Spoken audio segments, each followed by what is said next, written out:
Qui on adore? On adore le Créateur, celui qui a fait le ciel, la terre, la mer et les sources d'eau.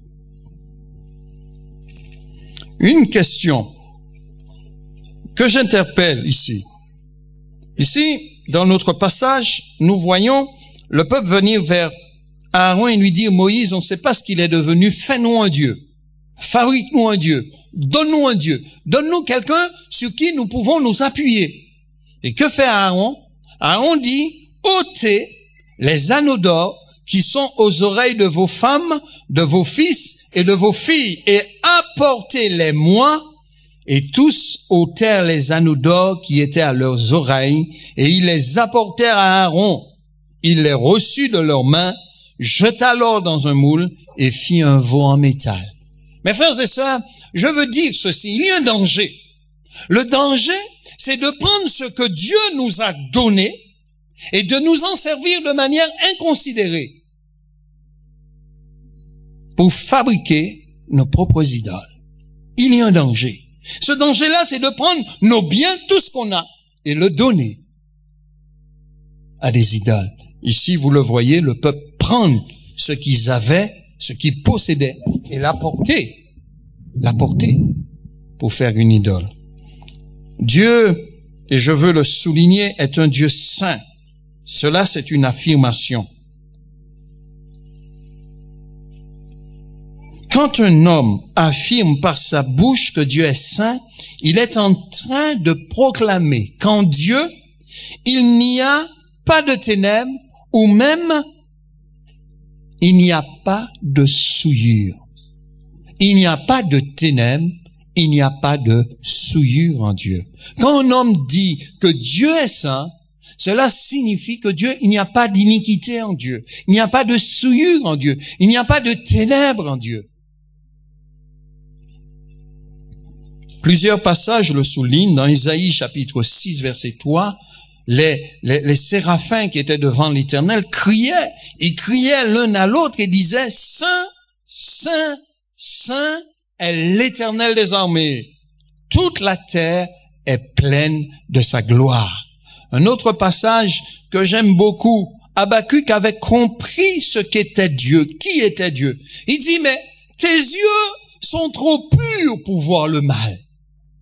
Tes yeux sont trop purs pour voir le mal.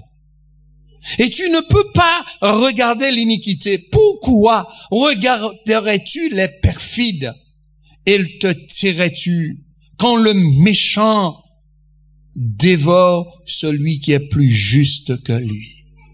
Mes amis, cet homme a compris qui est Dieu. Il demande à Dieu, comment se fait-il que toi, tu peux regarder cela? Tes yeux sont des yeux. Mais non, tes yeux n'est pas fait pour regarder l'iniquité. Tes yeux sont faits pour regarder ce qui est bien. Cet homme avait compris quelque chose en Dieu. Laissez-moi vous dire, le danger qu'il y a dans nos églises, c'est d'essayer de prendre ce qui se fait dans le dehors et de l'apporter dans l'église. Et je veux souligner ceci. Nous ne pouvons pas adorer Dieu en adoptant les normes morales et les religions de ces peuples qui nous entourent. Nous ne devons pas nous conformer à ces pratiques sous peine de susciter la colère de Dieu. Vous savez, il y a des normes que le monde veut nous imposer. Maintenant, il faut accepter les homosexuels. Maintenant, il faut accepter ceci, cela et l'autre. Mais l'église doit être une église vigilante, une église fondée sur la parole de Dieu, une église qui connaît Dieu. Parce qu'il y a des choses que la parole de Dieu nous révèle, mais il y a des choses que la nature même de Dieu nous dit qu'on ne peut pas faire. Dieu est saint. Dieu est saint, mes amis. Et la sainteté, c'est Dieu. La sainteté, c'est Dieu. Et quand un homme a compris ça, il comprend qu'il ne peut pas rigoler avec Dieu, qu'il ne peut pas s'amuser avec Dieu, qu'il ne peut pas arriver devant Dieu et traiter Dieu comme il veut. Trop souvent, on veut traiter Dieu comme notre petit copain, notre petit ami. On parle de manière inconsidérée. On dit ce qui nous plaît. Mes amis, il y a une manière de parler devant Dieu. Il y a une manière de traiter Dieu. Il y a une manière d'avoir une relation, une communion avec Dieu.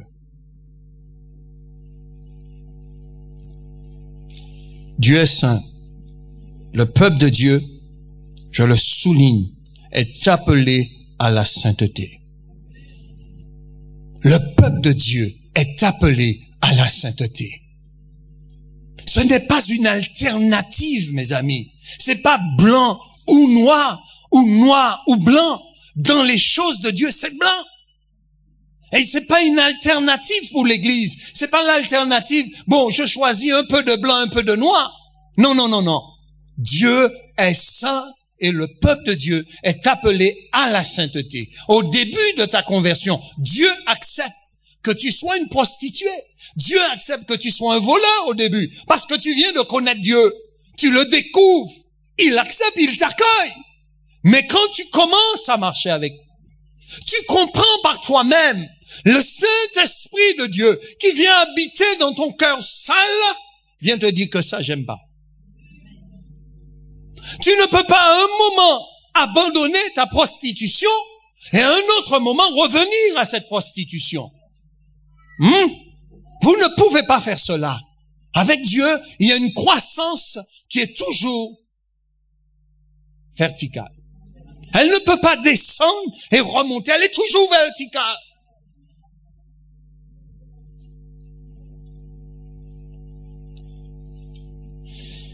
Vous serez saints pour moi, car je suis saint, moi l'Éternel.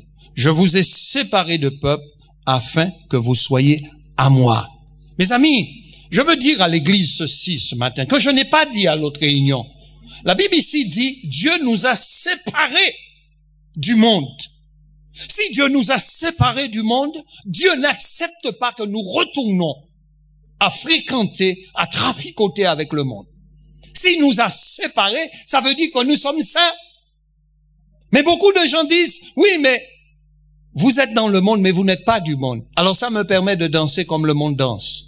Ça me permet de zouker, de faire tout le reste comme le monde. Ça me permet d'imiter le monde.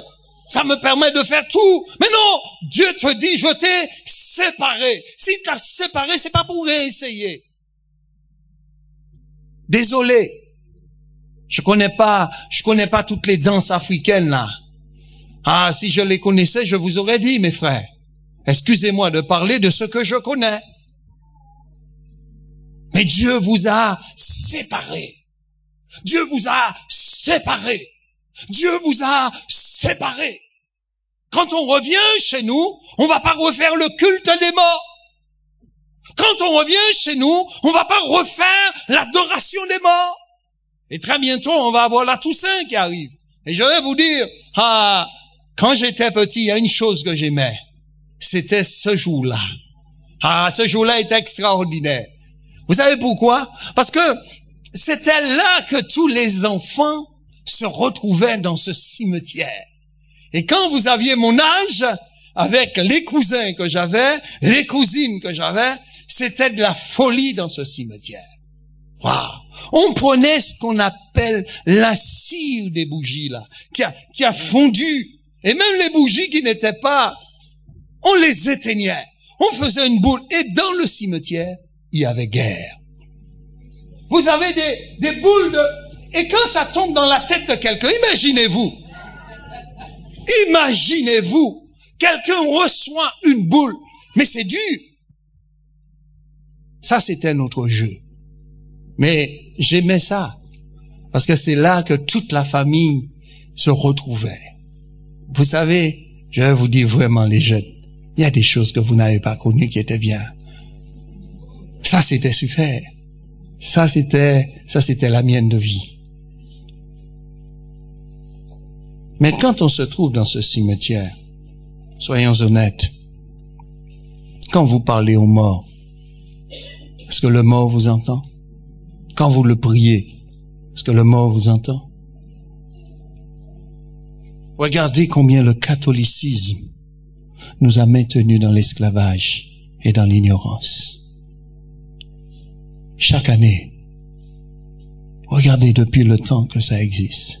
L'année dernière, il y en a eu. Cette année, il va y en avoir.